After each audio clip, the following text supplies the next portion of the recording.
Hello and welcome to the Learn and Talk English podcast. I'm Emily, and I'm so glad you've tuned in today. Whether you're on your morning commute, doing chores around the house, or just relaxing with a cup of tea, this episode is packed with insights on how you can boost your English skills in a fun and engaging way. Absolutely. I'm Marcus, and today we'll dive into a topic that every English learner is curious about: how to improve your English effectively. We're not just talking about dry grammar lessons or endless vocabulary lists. We're talking about real-world strategies and tips that fit seamlessly into your daily life. So, if you've been looking for a motivating push to enhance your speaking, listening, and overall confidence in English, you're in the right place. Right you are, Marcus. We both know from teaching and from our own language learning adventures that the best methods often feel more like living the language rather than studying it. Today we'll share personal stories, practical tips, and even a few fun challenges you can try at home. Exactly. I remember struggling with Spanish a few years back, and I realized I only started making real progress when I stopped seeing it as homework and started weaving it into my everyday life. We want to help you do the same with English. Exactly. To begin, let's tackle one of the most common questions our listeners and students always ask. How can I enhance my speaking skills and overcome the fear of speaking English? Now let's talk about overcoming the fear of speaking. A lot of us have been there, understanding everything on paper or in audio form, but freezing up when it's time to speak. It's kind of like stage fright. It is. I used to call it my language performance anxiety, as if I were going on stage for a big concert, but here's the thing. You don't need a perfect accent or flawless grammar to communicate. The first step is to dare to speak. That's right. If you're feeling shy, start small. One effective method is the shadowing technique. Play a podcast, an audiobook, or your favorite English TV show and repeat what the speakers say, almost like you're echoing them. It might feel a little awkward at first, but it's excellent for enhancing your pronunciation, rhythm, and even your confidence. You can also try talking to yourself in English. Yes, it might sound funny, but trust me, it helps. For example, if you're cooking dinner, narrate what you're doing. Okay, I'm chopping these carrots. Next, I need to saute the onions. Oh wait, where's the garlic? It forces your brain to operate in English, and you'll be surprised how quickly you adapt. And if you have a friend or partner who's also learning, or maybe even a native speaker, challenge each other. 30 minutes of English only. No reverting back to your native language. This might feel awkward at first, but it'll help you practice in real time. Exactly. And speaking of real time, let's talk about what happens when you do freeze or forget a word mid-sentence. The best approach is to describe what you mean. If you can't remember the word airport, say, the place where planes land and take off. It's not about being perfect, it's about being understood. Yes, see it like a game. If you can't think of the exact word, how can you creatively describe it using the words you already know? This keeps the conversation flowing and helps you gain confidence. Now, moving on, let's explore something I love: listening to improve speaking.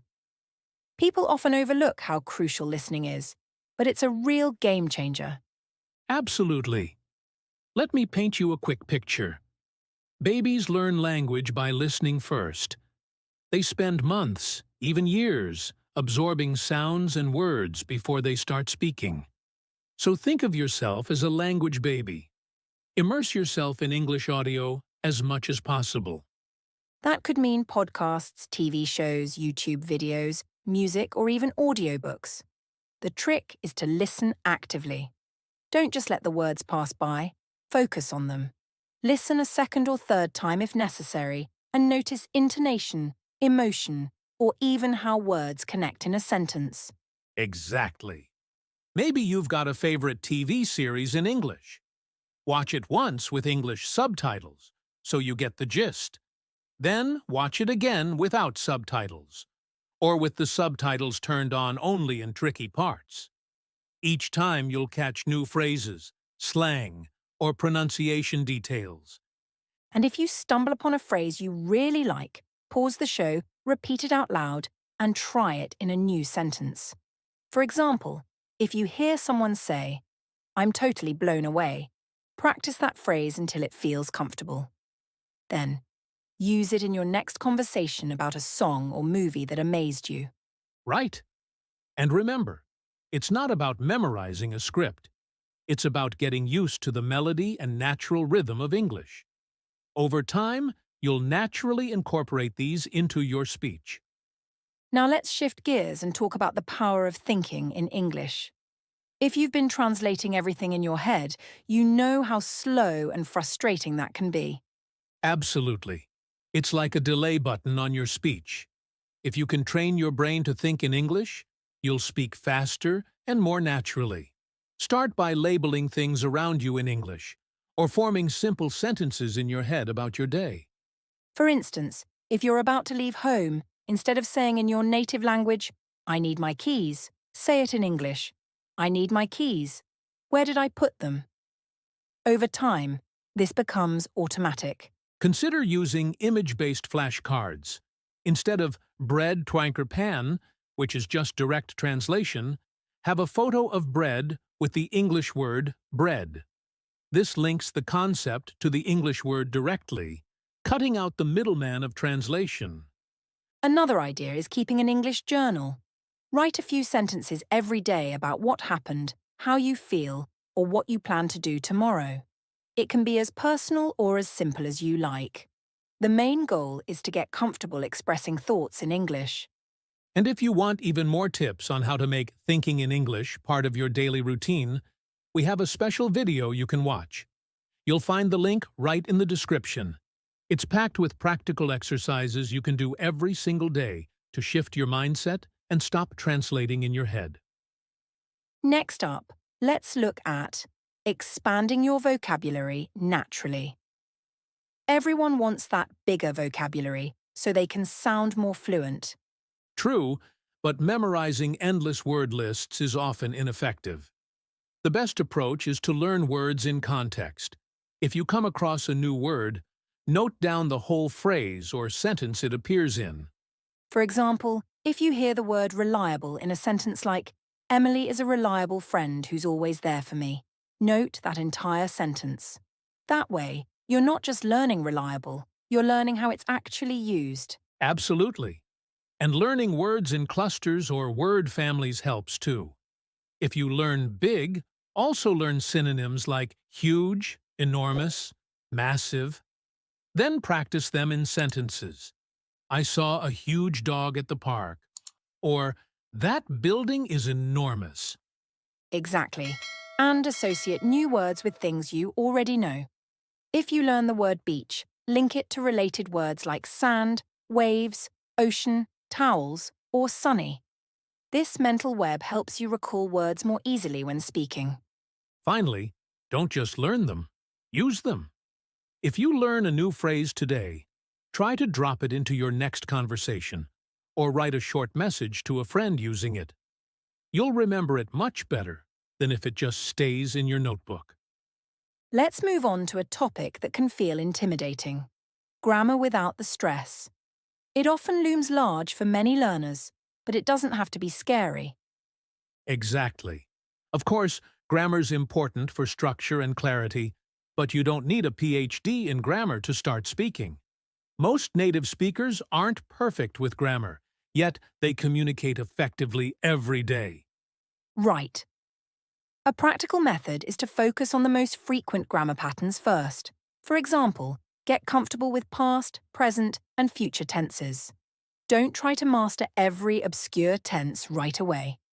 And definitely practice with pattern sentences. For instance, past, I went to the store. Present, I go to the store. Future, I will go to the store. Once you grasp these, it's easier to add new layers like perfect tenses or conditionals. And remember, your top priority is to be understood. It's totally okay to say, yesterday, I go to the store, if you can't remember, went. People will still get it. Aim for clear communication and polish the details as you progress. Finally, let's talk about the magic of daily practice, the secret ingredient behind true language improvement. Absolutely. Think of it like going to the gym. If you work out a little bit every day, you'll see better results than if you hit the gym hard once a month. Even 10 to 15 minutes a day can do wonders for your English. Exactly. Pick activities you enjoy, so it doesn't feel like a chore. Listen to a short podcast on your morning walk. Watch part of an English TV show while you relax in the evening. Read one article about something you're interested in. Technology, cooking, sports, travel, you name it. Speak out loud, even if it's just to yourself in the mirror. Write a quick diary entry every night before bed.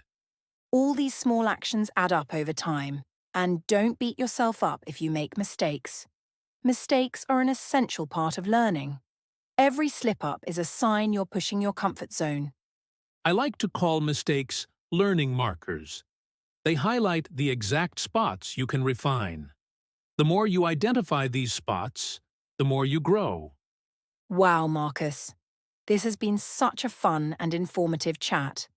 We've covered so many key points.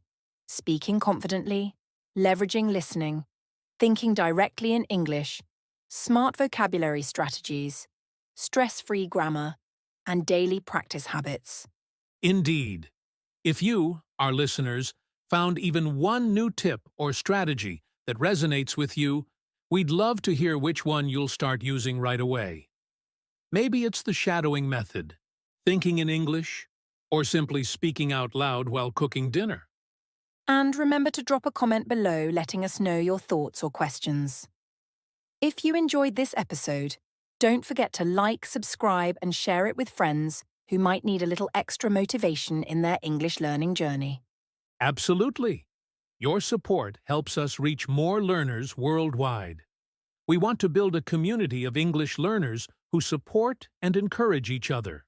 So, keep practicing, stay confident, and remember that every day you practice is a day you move closer to fluency. Exactly. Thank you so much for tuning in to the Learn and Talk English podcast. Don't forget to comment, like, subscribe, and share. Keep going and never give up. See you next time.